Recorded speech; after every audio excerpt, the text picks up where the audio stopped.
Hi, my name is Jason Franco and I'm with videotours.tv, and I'm going to create a series of tutorials on helping agents with covering their homes and how to shoot them, taking still shots. And then I'll later on do another series on how you can take a successful profile clip and then eventually move into video. Now, I've been doing this type of work, media, video production, things like that, for probably about 9 years now. And my parent company is Safehouse Productions. Within that company, I have Safehouse Studios, along with Safehouse Video Tours, and now videotours.tv. So if you're viewing me on the site, viewing this clip on the site, or you're viewing it on YouTube, odds are you've read the title and you're probably trying to find out how to better your shots for a real estate agent on covering a home.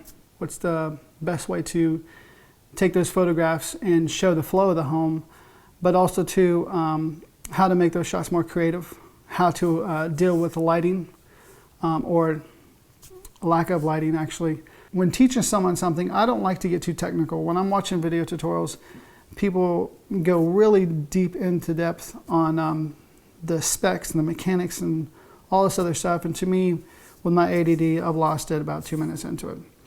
So real quick, let's just go ahead and break down some cameras for you. This right here is a Canon G70. It's a point and shoot. The design of this camera, the thought process behind the design of this camera is to keep it small, something that someone can basically pull out of their bag and point it at something and shoot, and not have to think too much about it, just to grab that shot. It does come with a flash, so everything's pretty compact.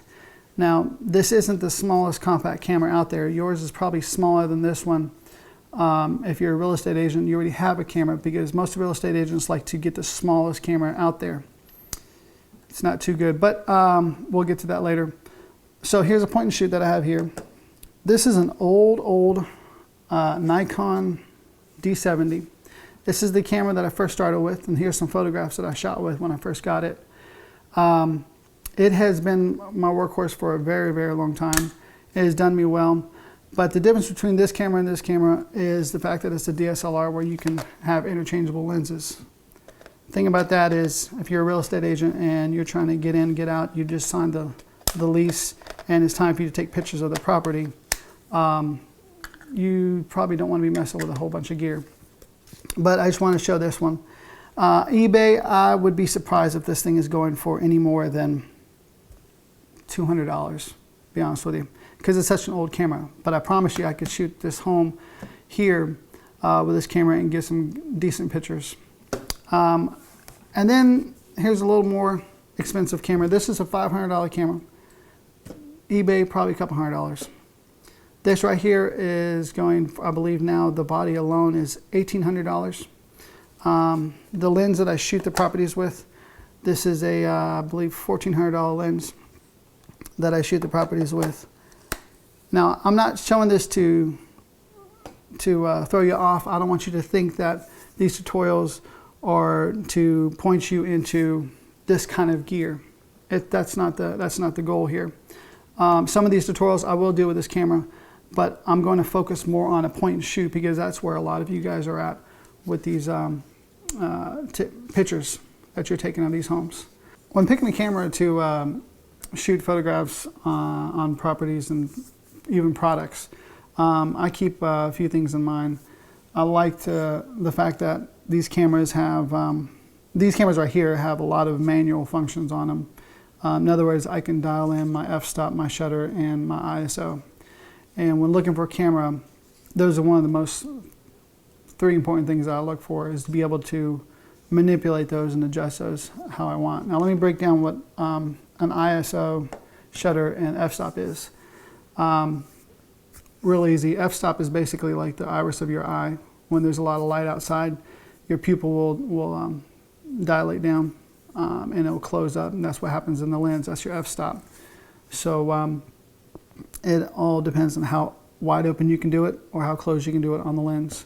And then the ISO is basically digital gain, if it wants to lighten or darken an image, which they're both kind of doing the same thing. except the f-stop will adjust the shallow depth of field In other words, where one object's in focus and the rest of it's out. And then your shutter. You've seen those old pictures where cameras have these, the real old pictures where they have these big boxes of a camera, and they take the lens cap and they wait for the people to get in position. They tell them to hold real still, and they take the lens cap off and they wait a couple of seconds and they put it back in. Well, that's basically like a shutter. It's when the door inside the camera is opening and closing to get the image across, like the film, where now it's a digital sensor. So when choosing your shutter speed, I just want to say this real quick, you're probably going to end up using the tripod if you have a slow shutter speed. But I'm going to go into that later. I don't want to jump the gun here, but 3 things: f-stop, ISO, and shutter. Which f-stop, iris of your eye, ISO, digital gain, plus or minus, brightening and lowering the color of a shot, and then shutter is how quick the film is, if you want to say film. The higher shutter speed you have, the quicker you can be moving around and the less blur you'll have. And that's why I mentioned the tripod real quick. But anyway, let's go ahead and get started on shooting a room.